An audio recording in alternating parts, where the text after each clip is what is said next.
Welcome back दोस्तों, आप सभी का स्वागत है हमारे चैनल पे, जिस पे हम आपको इन्वर्स ट्रिग्नोमेट्री की एक्सरसाइज कराएंगे। उससे पहले के सारी चीज़ें हमने आपको अच्छे से करा दी हैं। इंट्रोडक्शन कराया था जिसके अंदर हमने आपको इन्वर्स ट्रिग्नोमेट्री के ग्राफ, डोमेन, रेंज और बहुत 2-3 क्वेश्चन और बहुत सारे अच्छे अच्छे एग्जाम्पल्स भी कराए थे। लेकिन हम आज की वीडियो में एनसीईआरटी के अनुसार, जो नई एनसीईआरटी आई है उसके अनुसार क्लास 12th की इन्वर्स ट्रिग्नोमेट्री की 2.1 एक्सरसाइज कंप्लीट कराएंगे। इसके बाद में ये एक्सरसाइज इस लेक्चर के अंदर कंप्लीट हो जाएगी। तो ये तो बिल्कुल बेसिक ही सवाल है जिसको हमने आपको बहुत अच्छे डिटेल में उससे पहले के लेक्चर में बता दिया है। जिन्होंने नहीं देखा है वो लेक्चर, तो इसके डिस्क्रिप्शन में मिल जाएगा, तो वहाँ पे आप वो लेक्चर देख सकते हैं। तो आज के लेक्चर में हम आपको एक्सरसाइज 2.1 इन्वर्स ट्रिग्नोमेट्री कराएंगे। एक्सरसाइज 2.1 ये सारे बेसिक सवाल हैं। इससे पहले के लेक्चर में हमने आपको कितनी डिटेल में पढ़ाया था वो आप भी जानते हैं और हम भी जानते हैं। जिन्होंने वो लेक्चर अच्छे से देखा होगा तो उनको ये सवाल आसानी से हो जाएंगे। ठीक है, तो एक बार हम फिर से बता देते हैं। कोई भी चीज़ लिखी होगी इन्वर्स के अंदर, मान लीजिए साइन इन्वर्स के अंदर कुछ भी लिखा होगा, ठीक है, तो यहाँ ये रिप्रेजेंट करता है एंगल। क्या रिप्रेजेंट करता है? इन्वर्स के अंदर जो कुछ भी होता है वो क्या रिप्रेजेंट करता है? वो रिप्रेजेंट करता है एंगल। यदि यहाँ पे 1/√2 लिखा है तो यहाँ पे क्या आ जाएगा? π/4। ठीक है, समझ में? इतने में क्वेश्चन आ जाएगा। ठीक है, इतने में आपको क्वेश्चन दिख जाएगा और यहाँ पे हम लिखना चालू कर देंगे क्वेश्चन क्या है। ठीक है, तो सबसे पहला है क्वेश्चन, ये तो बेसिक है, इसमें क्या लिखना। सबसे पहले पढ़ देते हैं। Find the principal values of the following. Exercise 2.1, जैसे साइन इनवर्स माइनस का 1/2, साइन इनवर्स माइनस का 1/2 अभी अभी हमने आपको बताया था। ठीक है, साइन इनवर्स हो गया, कॉस इनवर्स √3/2 हो गया, और कॉसेक इनवर्स 2 हो गया, टेन इनवर्स माइनस का √3 हो गया, टेन इनवर्स माइनस का √3 हो गया, कॉस इनवर्स माइनस का 1/2 हो गया, कॉस इनवर्स माइनस का 1/2 हो गया, एंड टेन इनवर्स माइनस का 1 हो गया। मारे धौर से मरे, माइनस का 1 हो गया। ठीक है, 1 2 3 4 5 6। ठीक है, क्वेश्चन नंबर 1 है, ये क्वेश्चन नंबर 1 है। तो ये सारे पार्ट है उसके क्वेश्चन की। इस पर क्या लिखेंगे, हमने पूरा क्वेश्चन इस पर उतार दिया। तो इनकी प्रिंसिपल वैल्यू, यानी कि इसको सॉल्व करेंगे, जो एंगल आएगा उसको लिखना है। तो हम सबसे पहले इसका जानते हैं। क्या जानते हैं? साइन माइनस का थीटा क्या होता है? साइन माइनस का थीटा क्या होता है? साइन इनवर्स माइनस का थीटा, माइनस का साइन इनवर्स थीटा होता है कि नहीं होता है? होता है। तो यहाँ पे साइन माइनस का थीटा क्या होता है?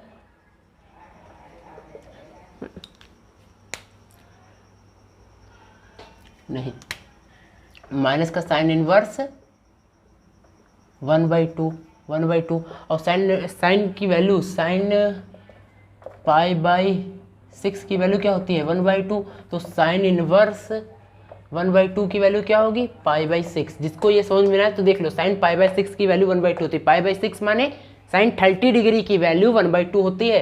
तो साइन 1/2, साइन इनवर्स 1/2 की वैल्यू साइन 30 डिग्री होगा। 30 डिग्री को यदि हम इसमें लिखेंगे तो π/6 होगा। ठीक है, इतना बेसिक।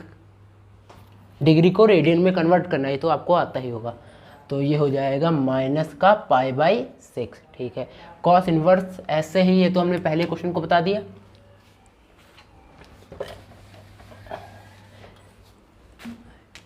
ऐसे ही है कॉस इनवर्स √3/2। कैसे निकलेंगे? कॉस π/6 की वैल्यू क्या होती है? √3/2। ये हम जानते हैं कि नहीं जानते हैं? कॉस π/6 की वैल्यू, यानी कि कॉस 30 की वैल्यू √3/2 होती है। तो फिर कॉस इनवर्स 1√3/2 की वैल्यू π/6 होगी। π/6 माने 30 डिग्री। ठीक है, हमको तो ये पता है कॉस 30 की वैल्यू √3/2 होती है। तो यानी कि कॉस इनवर्स √3/2 की वैल्यू π/6 होती है। यानी कि ये तो माइनस तो लगा नहीं है, लगा है माइनस? नहीं लगा है। तो क्या हो जाएगा? इसकी वैल्यू π/6 आ जाएगी। समझ में आया कि नहीं आया? ऐसे ही कॉस इनवर्स, ऐसे ही cos inverse, cosec inverse cosec π/6 की वैल्यू क्या होती है? 2 होती है। तो फिर कॉसेक इनवर्स 2 की वैल्यू π/6 होगी। कॉसेक 30 की वैल्यू 2 होती है, तो कॉसेक इनवर्स 2 की वैल्यू π/6 होगी। ये सबकी π/6 है यार ही। ठीक है, tan इनवर्स √3, देखो tan π/3 की वैल्यू √3 होती है, tan π/3 की वैल्यू √3 होती है। तो tan इनवर्स √3 की वैल्यू क्या होगी? π/3। ठीक है, तो यहाँ पे आ जाएगा, वो भी माइनस का tan इनवर्स √3। ये हमने क्यों लिखा? क्योंकि ये एक ऑड फंक्शन होता है। तो ये ऑड फंक्शन होता है तो माइनस बाहर आ जाता है ना। tan इनवर्स अभी इससे पहले ही इसके पहले ही चीज़ में हमने आपको बताया है, 6 चीज़ें लिखी थी। tan माइनस का थीटा होता है, माइनस का tan थीटा होता है कि नहीं होता है? होता है। तो माइनस का tan इनवर्स √3 हो गया कि नहीं हो गया? हो गया। तो tan इनवर्स √3 की वैल्यू कितनी आई है? π/3, यानी कि माइनस का π/3। ठीक है। अब cos π/3 की वैल्यू कितनी होती है? 1/2, यानी कि cos 60 की वैल्यू कितनी होती है? 1/2। cos 60 की वैल्यू होती है 1/2। तो फिर cosec इनवर्स 1/2 की वैल्यू, cos इनवर्स 1/2 की वैल्यू क्या होगी? π/3 होगी कि नहीं होगी? हाँ होगी। लेकिन यहाँ पे क्या लिखा है? माइनस का साइन लगा है, माइनस का 1/2। cos इनवर्स क्या ऑड फंक्शन होता है? नहीं, cos इनवर्स ना ही ऑड फंक्शन होता है, ना ही इवन फंक्शन होता है। तो यहाँ पे हम लिखेंगे पाई माइनस का cos इनवर्स 1/2। ये हमने लिखा था इससे पहले ही आपको बताया। जिसको अभी भी ना समझ में आए तो लेक्चर 1 देख सकता है, उसमें हमने आपको बिल्कुल डिटेल में बताया है। पाई माइनस का cos इनवर्स 1/2 की वैल्यू क्या होती है? cos इनवर्स 1/2 की वैल्यू क्या होगी? बताइए। cos 60 की वैल्यू क्या होती है? 1/2। अभी हमने यहाँ पे लिखा cos 60 की वैल्यू 1/2 होती है। तो cos इनवर्स 1/2 की वैल्यू 60 डिग्री π/3, यानी कि 2π/3। 2π/3। इसमें से देखो 2π/3 कैसे आ गया? यहाँ से ऐसे भैया एलसीएम लेंगे, 3π माइनस π/3, 3 में से 1 गया, 2π/3। ठीक है, समझ में आया कि नहीं आया? बताइए। अब tan इनवर्स देखो, tan एक ऑड फंक्शन होता है, यानी कि यहाँ पे लिखकर माइनस का साइन बाहर आ जाएगा। tan इनवर्स 1 हम जानते हैं tan π/4 की वैल्यू 1 होती है, तो tan इनवर्स 1 की वैल्यू π/4 आ जाएगी, यानी कि माइनस का π/4। ठीक है, समझ में आया कि नहीं आया? बताइए। तो इतने सारे क्वेश्चंस, मतलब एक्सरसाइज 2.1 बिल्कुल बेसिक है, जिसको हमने आपको डिटेल में बता दिया। नोट कर लीजिए। 6 ये तो बड़ी झटका ही खत्म हो जी। तो इसको रफ करते हैं।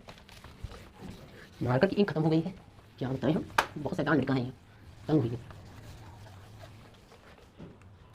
होते π/3 की वैल्यू 2/√3 होता है। sec π/3 की वैल्यू 2/√3, यानी कि sec 30 की वैल्यू π/6 की वैल्यू होती है। sec 30 मैंने π/6। ठीक है, तो sec इनवर्स 2/√3 की वैल्यू π/6, यानी कि sec 30 की वैल्यू होती है 2/√3। तो यानी क्या हो जाएगा? π/6। बिल्कुल सही कि गलत? देख लिए मुँह, सही। अब cot इनवर्स √3, cot इनवर्स √3 हम जानते हैं cot π/6 की वैल्यू √3 होती है, यानी कि cot 30 की वैल्यू √3 होती है। तो cot इनवर्स √3 की वैल्यू π/6 होगी। होगी कि नहीं होगी? होगी। तो यहाँ पे आ जाएगा π/6। ठीक है, और एक बार और लिख देते हैं। cos π/4 की वैल्यू होती है 1/√2, तो cos इनवर्स 1/√2 की वैल्यू होती है π/4। ठीक है, यहाँ पे माइनस लगा है साइन, देखिए माइनस लगा है कि नहीं लगा है? तो हम डायरेक्ट नहीं लिख देंगे माइनस का π/4, वो गलत हो जाएगा, क्योंकि ये cos इनवर्स ना ही ऑड फंक्शन है, ना ही इवन फंक्शन है, यानी कि निगेटिव फंक्शन है, नाइदर ऑड नाइदर इवन। तो यहाँ पे हो जाएगा पाई माइनस का cos इनवर्स 1/√2 हो गया। cos इनवर्स 1/√2 की वैल्यू क्या थी? π/4, पाई माइनस π/4। तो यहाँ से एलसीएम लेंगे, 4 लिखा है, 4 माइनस का π/4, 4 में से 1 गया 3, यानी कि 3π/4। आ गया कि नहीं आ गया? बिल्कुल बेसिक चीज़ है। ऐसे ही cosec इनवर्स √2, कॉस की बात चली है, cosec इनवर्स माइनस का √2, यानी कि हो जाएगा माइनस का cosec इनवर्स √2। cosec इनवर्स √2 के लिए माइनस का π/4। हो गया कि नहीं हो गया? हाँ हो गया। चलो हो जी। देखो tan इनवर्स 1, tan इनवर्स 1 की वैल्यू क्या होती है? देखो tan π/4 की वैल्यू 1 होती है, तो tan इनवर्स 1 की वैल्यू π/4 होगी, यानी कि ये होगी π/4 प्लस का पाई माइनस का cos इनवर्स 1/2। ठीक है, ये हमने क्यों किया? क्योंकि cos माइनस का थीटा अभी आपको बता के आए हैं फिर से, cos माइनस का थीटा जो होता है pi minus cos inverse theta, और साइन में क्या होता है? माइनस का साइन 1/2। ठीक है, तो ये हो गया, तो π/4 प्लस का पाई माइनस का π/3 माइनस का π/6। अब इसको सबको सॉल्व करेंगे। कैसे सॉल्व करेंगे? 6 सबका एलसीएम लेना पड़ेगा यार। अब 4 3 6, 2 जा जाएगा, 3 जा 3 4 जा 12, 12 लेंगे, 3 पाई प्लस का 12 पाई 1 जा माइनस का 4 पाई माइनस का 2 पाई, सॉल्व करेंगे तो 3 एक 4 15 pi minus 6 pi upon 12 9 pi by 12 यानी कि 3 जा 4 जा 3 पाई बाई 4। देखिए आंसर सही आ रहा है कि गलत आ रहा है।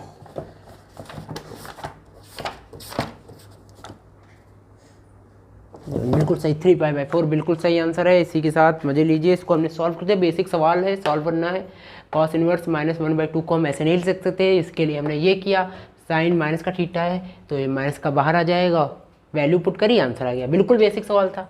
Cos inverse 1/2 cos inverse 1/2 plus का 2 साइन इनवर्स 1/2। ठीक है, बस इतना ही है। कॉस इनवर्स 1/2 प्लस का 2 साइन इनवर्स 1/2। ठीक है, ये कौन सा है? ये क्वेश्चन नंबर 12 है। हाँ, तो फिर कॉस इनवर्स 1/2 की वैल्यू 1/2 की वैल्यू क्या होती है हम जानते हैं। कॉस π/6 π/3 की वैल्यू 1/2 होती है, तो कॉस इनवर्स 1/2 की वैल्यू π/3 आ जाएगी, यानी कि π/3 प्लस का 2 इंटू π/6 यानी कि π/3 यानी कि 2π/3। ठीक है, सॉल्व कर दिया। बस साइन 1/2 की वैल्यू क्या होती है, साइन इनवर्स 1/2 की वैल्यू π/6 होती है, क्योंकि साइन 30 की वैल्यू 1/2 होती है, तो साइन 1/2 की वैल्यू 30, तो 30 को हम π/3 ले π/6 करते हैं। इसमें 2 का मल्टीप्लाई कर दिया, इसमें सॉल्व करा, सिंपल आ गया आंसर। ठीक है, ये बेसिक सवाल था, इसको भी हमने आपको करा दिया। इसमें तो बिल्कुल सिंपल पूछ रहे हैं, इसकी रेंज कहाँ से कहाँ तक है हम जानते हैं। साइन इनवर्स x की रेंज रेंज रेंज रेंज कहाँ से कहाँ तक है, -π/2 से +π/2 के बीच में होती है कि नहीं होती है? हाँ होती है। तो इसमें देख लो भैया, रेंज इसकी कहाँ से है। बी वाला ऑप्शन है, माइनस का π/2 greater than equal to y greater than equal to π/2। Option number B is correct. समझ में आया क्यों? क्योंकि इसमें ये बराबर कर दिया है, इसमें पूछा गया है, बताइए। देन y की वैल्यू कहाँ से कहाँ तक है, यानी y माने क्या होता है, रेंज। रेंज कहाँ से कहाँ तक है, -π/2 से π/2। हमको कैसे पता चला, ये साइन इनवर्स x की रेंज होती है। इसको आपको डिटेल में पढ़ना है तो पहला लेक्चर देख लीजिए। ठीक है, उसके बाद में एक्सरसाइज खत्म हो जाएगी। हम जानते हैं tan π/3 की वैल्यू √3 होती है, तो tan इनवर्स √3 की वैल्यू π/3 हो जाएगी। हो जाएगी कि नहीं हो जाएगी? हो जाएगी। ऐसे ही हम जानते हैं सेक इनवर्स सेक कॉस का उल्टा होता है, यानी कि सेक π/3 की वैल्यू √2 होती है, तो सेक इनवर्स 2 की वैल्यू π/3 हो जाएगी। लेकिन यहाँ पे सेक की नहीं, सेक -2 पूछा गया है, यानी कि सेक -2 क्या होता है, पाई माइनस का सेक इनवर्स 2, तो पाई माइनस का π/3 यानी कि 2π/3। ठीक है, ये हमें पता चल गया। पता चल गया कि नहीं पता चल गया? पता चल गया। तो इसमें वैल्यू पुट कर देंगे, यानी π/3 माइनस का 2π/3 यानी कि माइनस का π/3।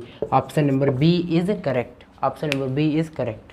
ठीक है, इसी के साथ ये लेक्चर समाप्त होता है। इसके अंदर अपने आपको क्लास 12th की इनवर्स ट्रिग्नोमेट्री का 2.1 पूरा समाप्त करा दिया। इसके बाद में दूसरी एक्सरसाइज चालू होगी, वो भी बहुत ही आसान है, आप आराम से कर लेंगे। जिन्होंने इंट्रोडक्शन देखा उनके लिए तो बहुत आसान है, वो भी आसानी से कंप्लीट हो जाएगी। इसके बाद में लेक्चर खत्म हो जाएगा, चैप्टर खत्म हो जाएगा। तो आपको आज का वीडियो कैसा लगा? यदि अच्छा लगा है तो लाइक कीजिए, कोई भी नीचे क्वेरी हो तो नीचे कमेंट करिए। मिलते हैं अगली वीडियो में, तब तक के लिए ओके बाय।